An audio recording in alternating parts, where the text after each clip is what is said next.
SIR এর কাজ যেটা পার্টির কাজ ছিল সেটা প্রায় হয়ে গেছে, এখন বিএলওরা করছেন।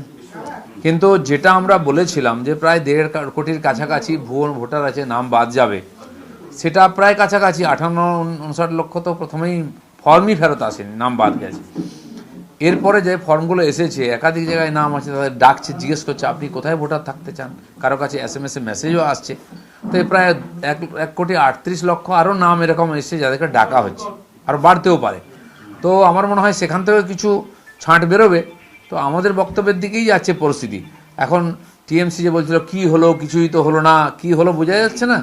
তাদের মহামন্ত্রী দিল্লিতে দাঁড়িয়ে রাজপথে যেমন চিৎকার করছিলেন কালকে, তো বোঝাই যাচ্ছে আগুন লেগেছে। মমতা ব্যানার্জি এখনও চিৎকার করছেন সকাল বিকাল, এই করে দেবো তাই করে দেবো, দেখে নেবো। কেন? ঠান্ডা মাথায় বসুন না, ঠান্ডা ঠান্ডা কুল কুল। আমি তো বলছি টিএমসিকে এইভাবে দেখতে চাই আমরা, কিন্তু সম্ভব নয়, কারণ আগুন লেগে গেছে।